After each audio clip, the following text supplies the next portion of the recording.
Un troisième report du Brexit profile à l'horizon, toujours pas d'accord entre l'Union européenne et le Royaume-Uni. Et puis des journalistes renforcent leur capacité sur les produits phytosanitaires aux fins de servir de relais auprès des populations. Dames et messieurs, bonsoir et merci d'être des nôtres sur la télévision de la famille. Commençons ce journal par cet élément et disons-le, on se souvient de l'affaire de Didir où l'utilisation de pesticides aurait causé la mort de plusieurs personnes. Le ministère de l'Agriculture et de l'Aménagement hydraulique prend à bras le corps l'épineuse question des pesticides où son utilisation incontrôlée engendre de nombreux dégâts. Dans cette lutte, l'apport de la presse est incontournable. C'est pourquoi, n'est-ce pas, le ministère a organisé depuis ce matin une session de renforcement de capacité des journalistes sur la gestion rationnelle et sécurisée des produits phytosanitaires afin de servir de relais auprès des populations. Odette Zouangena et Jonas Tondé pour le compte-rendu. Définie comme toute substance ou association de substances utilisées pour repousser, détruire ou combattre les ravageurs des plantes, les vecteurs de maladies humaines et animales causant des dommages, les pesticides sont plus que jamais d'actualité au Burkina Faso. Malheureusement, son utilisation incontrôlée engendre de nos jours de nombreux dégâts sur les cultures elles-mêmes, l'environnement et l'homme. Le ministère de l'Agriculture et des Aménagements hydro-agricoles, soucieux de l'épineux sujet, aspire à une gestion rationnelle et sécurisée des produits phytosanitaires, d'où la tenue de cette session d'information et de formation à l'endroit des hommes et femmes de médias. La question des pesticides n'est pas seulement une question des techniciens. Dès lors que vous et moi qui consommons des produits, des aliments qui sont susceptibles de contenir des résidus de pesticides, nous sommes concernés par la question.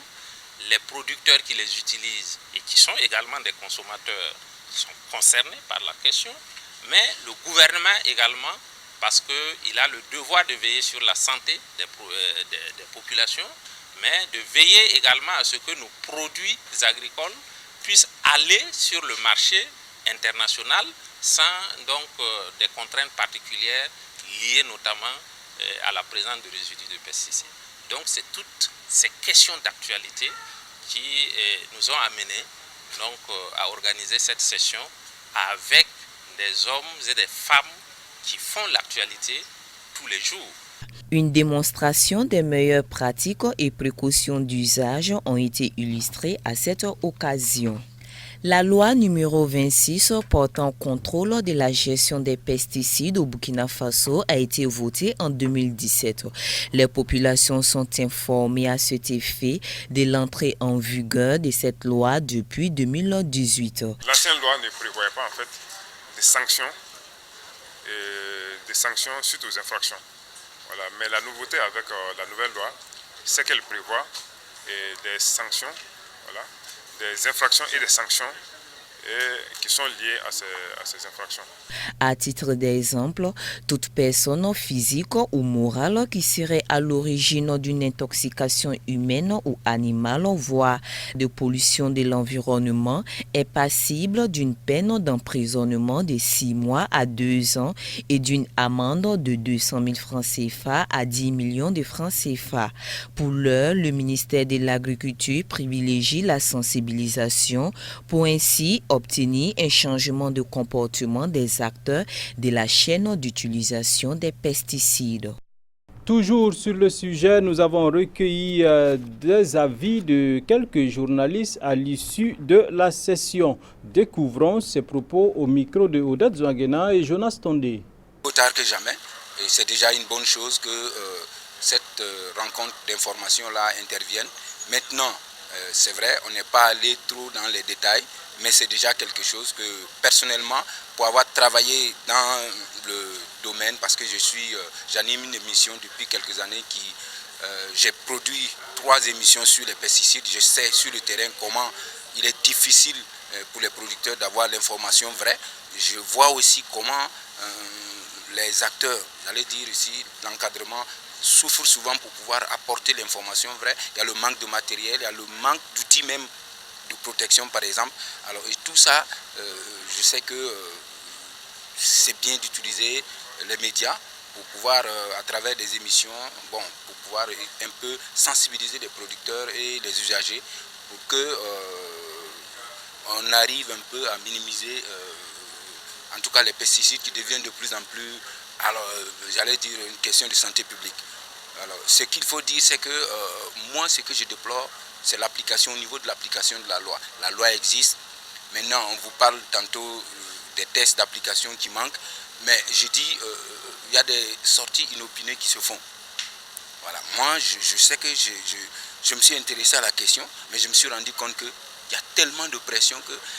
Alors, les gens sortent, ils font des sorties, des saisies inopinées, mais ça reste. Vous avez entendu tout de suite que ce n'est pas des produits qu'on peut incinérer comme la cigarette. Mais ça va où? Et depuis, il n'y a pas de communication autour. Les produits là sont stockés où? Et qu'est-ce qui peut... Ça va devenir après. Est-ce que jusque-là, on n'a pas vu aussi quelqu'un qu'on a, j'allais dire, je ne dirais pas condamné, mais quelqu'un qu'on a pris pour en faire c'est-à-dire un exemple. Voilà, jusque-là, on saisit des gens. Alors moi, j'ai fait un reportage où, par exemple, j'ai pris un nutritionniste, une dame qui est spécialiste, elle m'a dit, mon frère, si tu vas sur le marché, tu achètes, tu vois des tomates, tu vois des choux, si elle présente une belle allure, c'est qu'il y a énormément de pesticides là-dessus. Il ne faut pas toucher. Va là où ça ne présente pas bien. Moi, j'ai fait cette interview en 2006. Je vous avoue, je l'ai diffusée à 13h, à 20h, ce n'est plus passé. La pression est telle que j'ai été reçu par un ministre qui m'a dit, d'une manière ou d'une autre, pour dire, la question est très forte. Les commerçants véreux sont là, ils poussent. Alors, c'est comme si nous, on touche à leur, j'allais dire, à leur gombo. Donc, cette question-là, c'est l'application de la loi qui pose problème aujourd'hui. Voilà, on a beau faire quoi, on parle de frontières poreuses, mais je vous avoue, moi j'ai été au Ghana à côté ici, avec les journalistes ouest-africains chargés de l'agriculture. Les pesticides ne circulent pas au Ghana au hasard comme ici, même si les frontières sont poreuses. Mais la plupart des pesticides qui viennent là, ça vient d'où?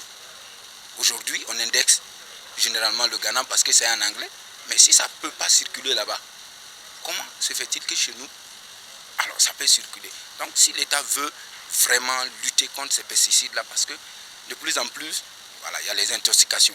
Ça, c'est peut-être ça qui va peut-être... Mais bien avant, il faut sensibiliser, mais il faut aussi, il faut sévir. Adapter la formation des forces de défense et de sécurité des pays du G5 Sahel pour qu'elle soit plus en phase, n'est-ce pas, avec les exigences du moment. C'est l'objectif que poursuit cet atelier ouvert dans la capitale burkinabé et qui réunit 125 participants venant des pays du G5 Sahel. Oda Zangena et Yannick Kaboré ont assisté à la cérémonie d'ouverture pour nous et voici le reportage. Adapter la formation des FDS des pays du G5 Sahel impliqués dans la lutte contre le terrorisme aux besoins spécifiques de protection des populations est l'un des objectifs visés par la tenue de cet atelier de restitution de l'étude sur les besoins en formation des forces de défense et de sécurité en matière de genre et de droits de l'homme dans la prévention et la lutte contre l'extrémisme violent et le terrorisme. Durant 2 jours, ils seront au nombre de 125 à prendre part à cette rencontre de Ouagadougou après celle de Bamako. Cet effectif-là est la cible de la formation qui est en train d'être développée, qui est en cours de développement. Et il s'agit pour nous d'avoir comme audience cible ces 125 commandants et instructeurs sur lesquels nous allons compter afin de répercuter la formation sur le reste de la troupe sur le terrain. Comme vous le savez, c'est un milieu spécifique qui est le force de défense et de sécurité, et nous comptons sur la capacité opérationnelle des commandants et des instructeurs en milieu militaire et en milieu sécuritaire afin de transmettre le message et afin de mieux assurer cet encadrement, cette formation au niveau de tactique sur la troupe. Outre la formation, il sera question d'évaluer les besoins des FDS des pays du G5 Sahel et de concevoir des modules de formation en genre et droits de l'homme adaptés aux FDS impliqués dans la lutte. Ce projet n'aurait pu voir le jour sans l'appui financier de ONU Femmes et l'apport technique de Fin Peace. Nous avons monté le design des enquêtes qui ont été menées dans les 5 pays du G5 Sahel. Pour le Burkina, moi-même, j'ai coordonné l'enquête sur le terrain, dans le centre ici et puis un peu en région. Nous allons faire l'analyse des enquêtes pour faire ressortir les grandes tendances pour chaque pays. Et puis on va faire les recommandations nécessaires pour que les observations et les préoccupations du terrain soient comprises dans la formulation des modules qui vont être dispensés. Il y a beaucoup de formations, il y a beaucoup de modules de formation en genre et en droits humains. Là, il s'agit de faire un programme spécifique pour le commandement de nos armées. Après Bamako, Niamey, Ouagadougou, l'atelier se poursuivra à Nouakchott et à N'Djamena où les recommandations ne seront pas laissées dans les tiroirs, ont laissé entendre les organisateurs. Ouvrons la page internationale de cette édition avec l'offensive turque en Syrie. Eh bien, depuis cette offensive, les ministres des pays membres de l'OTAN se sont réunis. Et au sortir des débats, force est de constater que la réelle politique l'a emporté sur les questions humanitaires que cette crise soulève. Pour la première fois depuis le déclenchement de l'offensive turque en Syrie, l'OTAN s'est réunie au niveau ministériel et la réelle politique l'a largement emporté sur les préoccupations humanitaires. Pas question de réprimander la Turquie, un allié stratégique, encore moins de la sanctionner. Quant à l'idée avancée par l'Allemagne d'une zone de protection internationale, elle a été accueillie avec tiédeur. Il n'y a pas eu de demande pour une mission de l'OTAN dans le nord-est de la Syrie. Je crois fermement que ce dont nous avons besoin, c'est d'un effort pour soutenir le processus politique, obtenir une solution durable. Et l'OTAN soutient fortement les efforts déployés sous l'égide des Nations Unies pour trouver une solution politique à la crise en Syrie. Une zone de sécurité dans le nord de la Syrie, le ministre belge des Affaires étrangères n'est pas contre, mais ce sera difficilement réalisable sans l'accord de la Turquie et de la Russie. Non, on n'est pas opposé sur le principe à réfléchir à une formule comme celle-là d'une zone internationale, mais pour l'instant, il y a une situation sur le terrain qui a évolué à la suite des accords entre la Turquie et la Russie.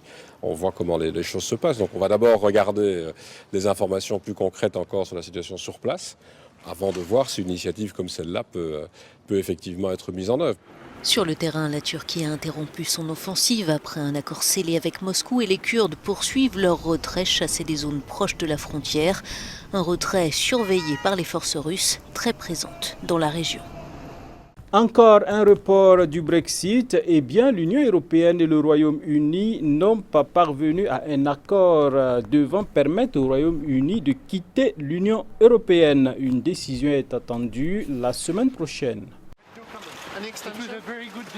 Une très bonne discussion. Michel Barnier, négociateur en chef de l'Union européenne pour le Brexit, n'en a pas dit plus à sa sortie d'une réunion avec les ambassadeurs des 27. L'objectif était de s'entendre sur la durée du nouveau report du Brexit, mais les 27 n'ont pas réussi à se mettre d'accord, repoussant leur décision à la semaine prochaine. C'est sous la contrainte du Parlement britannique que Boris Johnson a demandé ce énième report, mais le Premier ministre dit avoir toujours l'intention de sortir le Royaume-Uni de l'Union au 31 octobre, jeudi prochain. Engagé dans une bataille institutionnelle avec le Parlement et l'opposition travailliste, Johnson entend organiser des élections le 12 décembre. C'est tout pour ce soir, dames et messieurs. Merci de nous avoir suivis. On se souhaite une bonne soirée sur la télévision de la famille. Dieu vous bénisse abondamment.